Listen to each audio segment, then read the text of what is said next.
ଦେଖନ୍ତୁ ଏଇଟା ହଉଛି ମାନେ ବାସ୍ତବରେ ଯଦି ଘଟଣାଟାକୁ ଚିନ୍ତା କରିବେ ଏଇଟା ଭାରି ଗୋଟେ ଲଜ୍ଜାଜନକ ଘଟଣା। ଗୋଟେ ଲଜ୍ଜାଜନକ ଘଟଣା ଏଇଥିପାଇଁ ମୁଁ କହୁଛି ଯେ ଆପଣ କହିବେ ଯେ ମୁଁ ଏଇ ଯୋଉ ପରକ୍ରିୟା ପ୍ରୀତି କଥାଟା ଆସୁଛି ବୋଲି ଲଜ୍ଜାଜନକ ନା। ଏମାନେ କୋଉ ଭଳି ଭାବରେ ଗୋଟେ ମାନେ ପରିବେଶକୁ ଦୂଷିତ କରୁଛନ୍ତି ଏବଂ ସବୁଠୁ ବଡ଼ ଜିନିଷ ହଉଛି ସୋସାଇଟି ଉପରେ ଗୋଟେ ବ୍ୟାଡ୍ ଇମ୍ପାକ୍ଟ ପଡୁଛି। କାହିଁକିନା ଦି ଜଣ ଯାକ ହଉଛନ୍ତି ଜଣେ ପ୍ରତିଷ୍ଠିତ ଲୋକ। ସୋସିଆଲ ମିଡ଼ିଆ ମାଧ୍ୟମରେ ଆସିକିରି ତାଙ୍କର ପରିବାରର କଥା ଗୁଡ଼ାକ ଲୋକଲୋଚନକୁ ଆଣିବା ଏଇଟା ମୋତେ ମାନେ କୋଉଠି ନା କୋଉଠି ମୁଁ ତାକୁ ଗ୍ରହଣ କରିପାରୁନାହିଁ। ଯଦି ଆପଣ କହିବେ କାହିଁକି ନା ପରକ୍ରିୟା ପ୍ରୀତି ଆବାହମାନ କାଳରୁ ଥିଲା, ଆଜି ଅଛି, ଆଗକୁ ମଧ୍ୟ ରହିବ, ତାକୁ କେହି ବନ୍ଦ କରିପାରିବେ ନାହିଁ ଯଦି ଆପଣ କହିବେ। ଏବଂ ଯୋଉଟାକୁ ସେମାନେ ଯୋଉଟା ମୁଖ୍ୟ ଜିନିଷଟା କହୁଛନ୍ତି ଏବଂ ସମାଜରେ ଆ ଦ୍ୱାରା ଗୋଟେ ଗୋଟେ ମାନେ ଗୋଟେ ଭୁଲ ବାର୍ତ୍ତା ମଧ୍ୟ ଯାଉଛି। କାହିଁକି ନା ଦେଖନ୍ତୁ ଇଏ ଦି ଜଣ ଯାକ ହଉଛନ୍ତି ପ୍ରତିଷ୍ଠିତ ବ୍ୟକ୍ତିତ୍ୱ। ଯଦି ମନେକର ସେମାନେ ନିଜେ ଡିସିସନ ନେଇଥିଲେ ମ୍ୟାରେଜ କରିବା ପାଇଁ, ହଁ ନା ନାହିଁ? ସେମାନେ ମ୍ୟାରେଜ କରିଥିଲେ। 8 ବର୍ଷ ପୂର୍ବରୁ ସେମାନଙ୍କ ଭିତରେ ଗୋଟେ ଗୁଡ ରିଲେସନ ଥିଲା, ବିଭିନ୍ନ ରହୁଥିଲେ ଏବଂ ପର ମୁହୂର୍ତ୍ତରେ ମ୍ୟାରେଜ ମଧ୍ୟ କଲେ। ବହୁତ ଧୁମଧାମରେ ମ୍ୟାରେଜ କଲେ। ଅବଶ୍ୟ ମୋତେ ସେମାନେ ଡାକି ନାହାନ୍ତି, ସେ ବହୁତ ସେଲିବ୍ରିଟି ମାନଙ୍କୁ ଡାକୁଥିଲେ, ମୋତେ ଡାକି ନାହାନ୍ତି ଯଦି କହିବେ। କିନ୍ତୁ ସେମାନେ ବହୁତ ସେଲିବ୍ରିଟି ମାନଙ୍କୁ ଡାକିକିରି ନାଲିଆ ନାଲିଆ ଡ୍ରେସ ପତ୍ର ପିନ୍ଧିକିରି ପୁରା ସବୁ ବିଭିନ୍ନ ପ୍ରକାର ନାଟକବାଜି କରିକି ବାହାଘର କରିଛନ୍ତି। କିଛି ପ୍ରୋବ୍ଲେମ ନାହିଁ, ବାହାଘର କରନ୍ତୁ। କିନ୍ତୁ ପର ମୁହୂର୍ତ୍ତରେ ହଠାତ୍ ବାହାଘର ଅଳ୍ପ ଦିନ ପରେ ଯଦି ଆପଣ କହିବେ ଏମିତି ସୋସିଆଲ ମିଡ଼ିଆ ମାଧ୍ୟମରେ ଆସି କହିବା ଟା କାହିଁକି ନା କୋଉଠି ମୁଁ ମାନେ ମୋତେ ଭଲ ଲାଗୁନି। ଆପଣମାନଙ୍କୁ କ'ଣ ଲାଗୁଥିବ ମୋତେ ଭଲ ଲାଗୁନି। ଯଦି ଆପଣମାନଙ୍କ ମାନଙ୍କ ଭିତରେ ଗୋଟେ ମ୍ୟାରେଜ ହେଇଥିଲା, ଗୋଟେ ଛାତ ତଳେ ଆପଣମାନେ ରହୁଥିଲେ, ପ୍ରକ୍ରିୟା ପ୍ରୀତି ହଉ, ମିସଅଣ୍ଡରଷ୍ଟାଣ୍ଡିଂ ହଉ, କି କାହାର ପଇସା ନେଇଗଲା ହଉ, କୋଉଥିପାଇଁ ବି ହଉ, ଯଦି ଆପଣଙ୍କ ଭିତରେ ମନେକର ମନାନ୍ତର ମତାନ୍ତର ହେଲା, ଆଚ୍ଛା କୋର୍ଟ କଚେରୀ ଅଛି କ'ଣ ପାଇଁ? ଏଇ ସୋସିଆଲ ମିଡ଼ିଆ ପାଇଁ? ଆପଣ କୋର୍ଟ କଚେରୀକି ଯାଇଥାନ୍ତେ, କୋର୍ଟ କଚେରୀରେ ଡାଇଭର୍ସ ଫାଇଲ କରିଥାନ୍ତେ। ଚୁପଚାପ ଆପଣଙ୍କର ମନେକର ଆପଣ ସିମ୍ପଲ କଥା ଦେଖନ୍ତୁ, ଛୋଟି ସି ଜିନ୍ଦଗି, ଜୀବନଟା ବହୁତ ଛୋଟ। ତେଣୁ ଗୋଟେ ଜିନିଷ ହଉଛି ଯଦି ଦି ଜଣଙ୍କ ଭିତରେ ସ୍ୱାମୀ ସ୍ତ୍ରୀ ଭିତରେ ମନେକର ନ ପଡ଼ିଲା, ପ୍ରଥମେ ନିଜ ନିଜ ଭିତରେ ସେଟାକୁ ସମାଧାନ କରିବା ପାଇଁ ଚେଷ୍ଟା କରାଯାଉ। ଯଦି ସେମାନଙ୍କ ଭିତରେ କୌଣସି ପ୍ରକାର ଭାବରେ ଆଉ ସେମାନଙ୍କ ଭିତରେ ପଡ଼ିବନି ବୋଲି ଫାଇନାଲାଇଜ୍ ଯେତେବେଳେ ଦି ଜଣ ଯାକ ଜାଣିଗଲେ, ସିମ୍ପଲ ଆଜ୍ଞା ଯାଇକି ମ୍ୟୁଚୁଆଲ ଡାଇଭର୍ସ କରିଦେବା ଉଚିତ। ଏଇଟା ହଉଛି ମୋର ପର୍ସନାଲ ମତାମତ। ଯଦି ଆପଣ କହିବେ ଯଦି ଗୋଟେ ଲାଇଫଟାକୁ ଏଇ ଯୋଉ କୋର୍ଟ କଚେରୀ ଭିତରେ ଦୌଡ଼ି ଧାପଡ଼ି ପାଟି ତୁଣ୍ଡ ହୋ ହେଲା, ତମକୁ ଯେମିତି କିଛି ଲୋକ ଚିହ୍ନିଛନ୍ତି ତାଙ୍କୁ ବି କିଛି ଲୋକ ଚିହ୍ନିଛନ୍ତି, ହଁ କି ନାହିଁ? ଆପଣ ଯୋଉ ହଲିଉଡ ବଲିଉଡରେ ଡାଇଭର୍ସ ହଉଛି, କି ଆପଣମାନେ ଜାଣୁଛନ୍ତି? ସେ ତାଙ୍କର ସେ କ'ଣ କରୁଛନ୍ତି, ସିମ୍ପଲ ଡାଇଭର୍ସ ମାନେ ମ୍ୟୁଚୁଆଲ ଡାଇଭର୍ସଟି ନେଇଯାଉଛନ୍ତି, ଯିଏ ଯାହା ଲାଇଫରେ ରହିଲେ। ତେଣୁ ଏବେ ଏଇ ଯୋଉ ସୋସିଆଲ ମିଡ଼ିଆ ମାଧ୍ୟମରେ ସେ ପରକ୍ରିୟା ପ୍ରୀତି କଲା, ସେ ମୋର ପଇସା ନେଇଗଲା, ସେ ଅମୁକ ହେଲା, ଏଗୁଡ଼ାକ ଯୋଉ ଆଲୋଚନା ପର୍ଯ୍ୟାଲୋଚନା ହଉଛି, ଏଇଟା ବାସ୍ତବିକ ଠିକ ହଉନି। ଏଇଟା ବଡ଼ ଦୁଃଖର କଥା। ତ ନିର୍ବନ୍ଧ ରହିଲା ବେଳକୁ ପ୍ରଚାର କରୁନଥିଲେ, ବାହାଘର ହେଲା ପୂର୍ବରୁ ପ୍ରଚାର କରୁନଥିଲେ, ୟା ବେଳକୁ କ'ଣ ପ୍ରଚାର କରୁଛନ୍ତି? କହିଲି ପରା ଗୋଟେ ଆପଣ ଯୋଉଟା କହୁଛନ୍ତି ସ୍ୱାମୀ ସ୍ତ୍ରୀ ମନେକର କହୁଛନ୍ତି ସ୍ୱାମୀ ସ୍ତ୍ରୀ, ଆମେ ଗୋଟେ ସ୍ତ୍ରୀ କାହାକୁ କହିବା? ପ୍ରଥମେ ଆପଣମାନେ ଚିନ୍ତା କରିବା ଦରକାର, ଜନସାଧାରଣ ମଧ୍ୟ ଚିନ୍ତା କରିବା ଗୋଟେ ସ୍ତ୍ରୀ ଆମେ କାହାକୁ କହିବା? ଗୋଟେ ଯୋଉ ଆପଣଙ୍କର ଯୋଉଠି ଗୋଟେ କ'ଣ ଯୋଉଟା ଯୋଉ ଏରିଥମେଟିକ୍ସ ଯୋଉଟା ଆମେ କହୁଛେ, ସେଥିରେ କ'ଣ ହେଲା 1+1=2। କିନ୍ତୁ ବିବାହ ଗୋଟେ ଏଭଳି ମାନେ ଗଣିତ ଯୋଉଟା ଯୋଉ ଯୋଉ ଏରିଥମେଟିକ ଯୋଉ କଷ୍ଟ ଗଣିତ, ସେ କଷ୍ଟ ଗଣିତରେ 1+1=1 ବୋଲି କୁହାଯାଏ। କାହିଁକି ନା ଗୋଟେ ସ୍ତ୍ରୀ ସବୁବେଳେ ସ୍ୱାମୀ, ସ୍ତ୍ରୀ ଏବଂ ସ୍ୱାମୀ ସ୍ତ୍ରୀ ଦୁଇ ଯାକ ଗୋଟେ ଅଙ୍ଗ, ମାନେ ମାନେ ଯୋଉ ଯଦିଓ ଦିଟା ମଣିଷ, କିନ୍ତୁ ଦି ଜଣ ଯାକ ଗୋଟେ ଅଙ୍ଗ, ଏକ ଅଙ୍ଗେ ବୋଲି ଆପଣଙ୍କୁ କୁହାଯାଏ। ଯୋଉଥିପାଇଁ ଭଗବାନ ଶ୍ରୀକୃଷ୍ଣଙ୍କର ଆପଣ ଦେଖିବେ ଗୋଟେ ରୂପ ରାଧା ଏବଂ କୃଷ୍ଣ, ସେ ଦି ଜଣ ଯାକ ଗୋଟେ ଫାଳେ ହଉଛି ରାଧା, ଫାଳେ ହଉଛି କୃଷ୍ଣ, ଅର୍ଥାତ୍ ଏକ ଅଙ୍ଗ, ଗୋଟେ ହଉଛି ପୁରୁଷ, ଗୋଟେ ହଉଛି ସ୍ତ୍ରୀ, ସେ ହଉଛନ୍ତି ସ୍ୱାମୀ ସ୍ତ୍ରୀ। କିନ୍ତୁ ଯେତେବେଳେ ଗୋଟେ ସ୍ତ୍ରୀ ଲୋକଟିଏ ଗୋଟେ ସ୍ୱାମୀର ଉତ୍ଥାନରେ ମାନେ ଅସହିଷ୍ଣୁ ହେଇପଡ଼େ, ଉତ୍ଥାନରେ ଯେତେବେଳେ ଗୋଟେ ସ୍ତ୍ରୀ ଲୋକଟିଏ ସ୍ୱାମୀର ଦୁର୍ବଳତା ଜିନିଷକୁ ଲୋକଲୋଚନକୁ ପ୍ରକାଶ କରେ, ଗୋଟେ ଯେତେବେଳେ ଗୋଟେ ସ୍ତ୍ରୀ ଲୋକଟିଏ ଗୋଟେ ସ୍ୱାମୀର ବିଜନେସଟାକୁ କିଭଳି ଭାବେ ବର୍ବାଦ କରିବ, ଡାଉନ୍ କରିବ, ସେଥିପ୍ରତି ଅହରହ ଚେଷ୍ଟା କରେ। ଯେତେବେଳେ ଗୋଟେ ସ୍ତ୍ରୀ ଲୋକଟିଏ ଗୋଟେ ତାର ହଜବ୍ୟାଣ୍ଡ, ଯୋଉଟା କହୁଛେ ଆମେ ସ୍ୱାମୀ ବୋଲି ଯାହାକୁ କହୁଛେ, ତାକୁ କେମିତି ବର୍ବାଦ କରାଯିବ, ସମାଜରେ କେମିତି ବଦନାମ କରାଯିବ, ତାର ବିଜନେସକୁ କେମିତି ବନ୍ଦ କରିଦିଆଯିବ ଏବଂ ସେ କିଭଳି ଭାବରେ ରାସ୍ତାରେ ଆସି ଠିଆ ହେଇ ବଦନାମ ହେଇଯାଉ, ତାକୁ ଲୋକ ତା ମୁହଁରେ ଛିପ ପକାନ୍ତୁ, ତାକୁ କେମିତି ହଇରାଣ ହରକତ କରନ୍ତୁ, ଯଦି ଚିନ୍ତା ଜଣେ କରିବ, ଆପଣ କେମିତି କହୁଛନ୍ତି ସ୍ତ୍ରୀ ସ୍ୱାମୀ ବୋଲି? ଆଉ ସେଇ ଜାଗାରେ ଜଣେ ଲୋକ କୌଣସି ପ୍ରକାର କମ୍ପ୍ରମାଇଜ ହେଇକି ଆଉ ରହିପାରିବ ବୋଲି ଆପଣମାନେ ଭାବୁଛନ୍ତି? ଗୋଟେ ବାସନ ଥୁଆ ଭିତରେ ଯେତେବେଳେ ଗୋଟେ ବାସନ ଥୁଆରେ ଗୋଟେ ଟ୍ରେଟେ ବାହାର କରୁଛି, ଆପଣ ସେ ଖଡ଼ଖାଡ଼ ହଉନି? ଆପଣମାନେ ମନେକର ଗୋଟେ ମାନେ ସ୍ୱାମୀ ସ୍ତ୍ରୀ କଥା ଛାଡ଼ି ଦିଅନ୍ତୁ, ବାପ ଝିଅ ଭିତରେ ପାଟିତୁଣ୍ଡ ଘରେ ଲାଗୁନାହାନ୍ତି?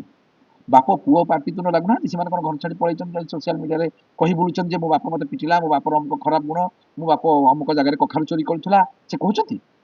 ତେଣୁ ଏଠି ଆପଣ ଯଦି ଗୋଟିଏ ଏଇଟା ଗୋଟେ କଥା। ଦ୍ୱିତୀୟ ଜିନିଷ ହେଉଛି ସେ ଯୋଉଟା କହୁଛନ୍ତି ଜନ୍ମ ପର କ୍ରିୟାପିତି ଥିଲା ସେ ପଇସା ଖାଇଗଲେ ସେ ମିଛ କହୁଛନ୍ତି ଯୋଉଟା କହୁଛନ୍ତି। ଆପଣ ଥରେ ଆଖି ବୁଜିକି ଭାବନ୍ତୁ ପ୍ରତି ସାଧୁସନ୍ଥ ଯେତେ ବଡ଼ ସାଧୁସନ୍ଥ ହଉ ପଛେ ତା ପଛପଟେ ଗୋଟେ କଳା ଇତିହାସ ରହିଛି। ଆପଣ ଯୋଉ ଲାଇଟଟା ଏଠି ଜଳୁଛି ଲାଇଟ୍ ପଛରେ ଗୋଟେ ଛାଇ ରହିଛି।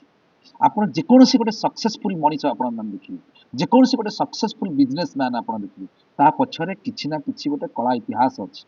ଗୋଟେ ସୁନା ମାନେ ସୁନାକୁ ଯେତେବେଳେ ଆପଣ ମାନେ ଯୋଉ ପିନ୍ଧୁଛନ୍ତି ସୁନା ଚେନଟେ ପିନ୍ଧୁଛନ୍ତି, ସୁନା ହାତରେ ବ୍ରେସଲେଟଟେ ପିନ୍ଧୁଛନ୍ତି, ଯାହା ବି ପିନ୍ଧୁଛନ୍ତି ସୁନାର ଯୋଉ ଅଳଙ୍କାର ତିଆରି ହେଉଛି, ଆପଣ ବିନା ଖାଦରେ କୌଣସି ପ୍ରକାର ଭାବରେ ସୁନା ଅଳଙ୍କାର ପ୍ରସ୍ତୁତ ହେଇପାରିବ? ଆପଣ ଥରେ ଭାବିକି ଦେଖନ୍ତୁ। ଗୋଟେ ଲୋକମାନେ କହୁଛନ୍ତି ମାନେ ବରାଟା ବିରିରେ ତିଆରି ବୋଲି ସମସ୍ତେ ଜାଣିଛନ୍ତି। ଖାଲି ବିରିରେ ବରା ତିଆରି ହେଇପାରିବ? ବିନା ସୁଜି, ବିନା ଭୃଷଙ୍ଗ ପତ୍ର ଟିକେ, କଞ୍ଚା ଲଙ୍କା ଟିକେ, ତା ଦେହରେ ଟିକେ ପିଆଜ ଟିକେ, ଅଦା ଗୁଣ୍ଡ ଟିକେ, ଯେତେ ପ୍ରକାର ଭେରାଇଟି ଜିନିଷ ମିଶିବ ତାପରେ ଗୋଟେ ବରାଟେ ମୁସମୁସ ଲାଗିବ, ପାଟିକୁ ଟେଷ୍ଟ ଲାଗିବ ଖାଇବା ପାଇଁ। ଖାଲି ବିରିରେ ବରା ତିଆରି ହେଇପାରିବ? ତେଣୁ ଯେକୌଣସି ଜାଗାରେ ଗୋଟେ ସକ୍ସେସ୍ ହେବା ପାଇଁ ହେଲେ ସେ ଗୁଲୁଆ ହୁଅନ୍ତୁ କି ମୁଲୁଆ ହୁଅନ୍ତୁ କି ସେ ଆପଣ ହୁଅନ୍ତୁ କି ଯିଏ ବି ହଉ, କିଛି ନା କିଛି ତା ପଛପଟେ ଗୋଟେ କଳା ଇତିହାସ ରହିଛି, କଳା ରହସ୍ୟ ରହିଛି। ଜଣେ ଲୋକ ମନେକର ଜଣେ ଜଣଙ୍କର ଅର୍ଦ୍ଧାଙ୍ଗିନୀ ମାନେ ସେ ତା ବିଷୟରେ କିଛି ତ କିଛି ଜାଣିବ, କିଛି ତ ଜାଣିବ, ତାକୁ ଆଣିକି ଲୋକଲୋଚନକୁ ପହଞ୍ଚେଇ ଦେବା ତାମାନେ ତାର ବିଜନେସଟାକୁ ସେ ବର୍ବାଦ କରିବାକୁ ଚାହୁଁଛି। ତାକୁ କୌଣସି ପ୍ରକାର ଦାଣ୍ଡରେ ପକେଇକି ହାଟରେ ନିଲାମ କରିଦେବାକୁ ତାକୁ ଇଜ୍ଜତ ଚାହୁଁଛି ଏବଂ ସେ ଯୋଉ ଅବସ୍ଥାରେ ପୂର୍ବରୁ ଥିଲା ସେ ପୂର୍ବ ଅବସ୍ଥାକୁ ଫେରେଇ ଦେବା ପାଇଁ ଚେଷ୍ଟା ଚଲେଇଛି। ତେଣୁ ଏଇଟା କ'ଣ ଠିକ ଜିନିଷ? ଆପଣ ଯଦି ଏଇ ଯୋଉ ଜିନିଷକୁ ଯେତେବେଳେ ଲୋକଲୋଚନକୁ ଆସୁଛି, ସୋସିଆଲ ମିଡିଆ ମାଧ୍ୟମରେ କୁହାହଉଛି, କୋଉଠି ନା କୋଉଠି ସେ ନିଜର ପରିବାରକୁ ସଜାଡୁ ନାହାନ୍ତି, ବିଗାଡି ଦଉଛନ୍ତି। ମାନ୍ୟବର କୋର୍ଟଙ୍କ କଥା ଯଦି କହିବେ, ଯେତେବେଳେ ପୂର୍ବରୁ ବହୁତ ପୂର୍ବରୁ ସିଭିଲ କୋର୍ଟ ଗୁଡାକରେ ଏଇ ଯୋଉ ଫ୍ୟାମିଲି ମ୍ୟାଟର ଗୁଡାକ, ଯୋଉ ଡାଇଭର୍ସ ପିଟିସନ ଆଉ 125 ପିଟିସନ, ଡୋମେଷ୍ଟିକ ଭାଓଲେନ୍ସ ପିଟିସନ, ଯୋଉ ଫ୍ୟାମିଲି ମ୍ୟାଟର ଗୁଡାକ ଗୋଟେ ସିଭିଲ କୋର୍ଟରେ ବିଚାର ହଉଥିଲା। କିନ୍ତୁ ମାନ୍ୟବର ସୁପ୍ରିମକୋର୍ଟ ଚିନ୍ତା କଲେ ସିଭିଲ କୋର୍ଟରେ ଯେହେତୁ ପବ୍ଲିକରେ ଆଲୋଚନା ପର୍ଯ୍ୟାଲୋଚନା ହଉଛି ସ୍ୱାମୀ ସ୍ତ୍ରୀଙ୍କର ଭିତର କଥା, ଏଇଟା ଠିକ ହଉନି, ଘର ଗୁଡାକ ଯୋଡି ହବା ଜାଗାରେ ଭାଙ୍ଗି ଯାଉଛି। ତେଣୁ ମାନ୍ୟବର ସୁପ୍ରିମକୋର୍ଟ କହିଲେ ତା ପାଇଁ ଏକ ସ୍ପେଶାଲ କୋର୍ଟ ପ୍ରତିଷ୍ଠା କରାଯିବ ଯୋଉଠି ସ୍ୱାମୀ ସ୍ତ୍ରୀଙ୍କର କେସ୍ କେବଳ ବିଚାର କରାଯିବ। ଅର୍ଥାତ୍ ସେ ଭିତରେ ଆଉ କେହି ପଶିବେନି, ଜଣେ ବିଚାରପତି ରହିବେ, ସ୍ୱାମୀ ସ୍ତ୍ରୀଙ୍କ ଭିତରେ ଆଲୋଚନା ପର୍ଯ୍ୟାଲୋଚନା ହବ ଏବଂ ଯୋଉଠିକି ଅନେକ ଘର ମଧ୍ୟ ଯୋଡି ହେଲା, ଯୋଉଥିପାଇଁ 6 ମନ୍ଥ ହଉଛି କୁଲିଂ ପିରିୟଡ ରଖାଯାଇଛି ଏବଂ ଯୋଉଠି ମଧ୍ୟ ଗୋଟେ କାଉନସେଲିଂ ରଖାଯାଇଛି, ସରକାର ଗୋଟେ କାଉନସେଲର ଆପଏଣ୍ଟମେଣ୍ଟ କରୁଛନ୍ତି, ବହୁତ ପ୍ରକାର ଯୋଜନା ଚାଲୁଛି। କିନ୍ତୁ ସେଠି ବହୁତ ଜିନିଷ କ'ଣ କାଉନସେଲିଂରେ ପୁଣି ଘର ଗୁଡାକ ରିୟୁନିୟନ ହେଇଯାଉଛି, ବସି ଯାଉଛି। ଥରେ ଭାବିଲେ ଯେତେବେଳେ ଗୋଟେ ଚାରିକାନ୍ଥର ଘରର ଚାରିକାନ୍ଥର କଥା ଯେତେବେଳେ ଦାଣ୍ଡରେ ପଡ଼ିକି ହାଟରେ ନିଲାମ ହେଇଯାଉଛି, ସେତେବେଳେ ଆଉ କ'ଣ ସେ ପରିବାର ଏକାଠି ହବ ବୋଲି ଆପଣମାନେ ଭାବି ପାରୁଛନ୍ତି? ବର୍ତ୍ତମାନ ଥରେ ଭାବିକି ଦେଖନ୍ତୁ।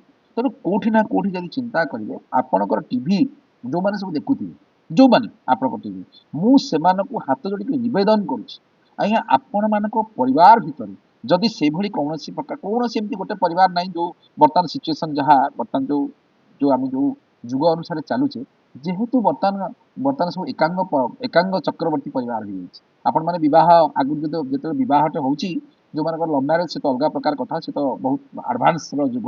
କିନ୍ତୁ ଯୋଉମାନଙ୍କର ସବୁ ଆରେଞ୍ଜ ମ୍ୟାରେଜ ହଉଛି, ଆପଣଙ୍କ ଦି ପରିବାର ଯାଉଛନ୍ତି, ଦି ପରିବାର ବସୁଛନ୍ତି, ନିର୍ବନ୍ଧଘର ହଉଛି, ଆପଣଙ୍କର ଯୋଉ ମହାଦ ତାକୁ ନିୟମ ପ୍ରମାଣ କରାଯାଉଛି, ମାନେ ସତ୍ୟ ପାଠ କରାଯାଉଛି, ବହୁତ କଥା ଘଟୁଛି, ହଉଛି ନା ନାଇଁ? ଦିଟା ପରିବାର ବିବାହ କରାଯାଉଛି, ଦି ଜଣଙ୍କ ବ୍ୟକ୍ତି ନୁହେଁ। କିନ୍ତୁ ଆଜି ଗୋଟେ ସମାଜରେ ଏଭଳି ସିଚୁଏସନ ଆସିକି ପହଞ୍ଚିଛି, ଗୋଟେ ଝିଅଟି ଯେତେବେଳେ ବାହା ହେଇକି ଆସୁଛି ଶାଶୁ ଘରକୁ, ସିଏ ପ୍ରଥମେ ତାର ଚତୁର୍ଥୀ ଯୋଉଦିନ ଡେଇଁ ଗଲା, ପ୍ରଥମ ତାର ତାର ଯୋଉ ଝିଅର ବାପା ମା ମାନେ ଚିନ୍ତା କରୁଛନ୍ତି କୋଉ ଭଳି ଭାବରେ କେତେ କମ ସମୟ ଭାବରେ ତାର ଶାଶୁ ଆଉ ଶ୍ୱଶୁର ଏଠୁ କେମିତି ଆଗ ବିଦା ହେବେ।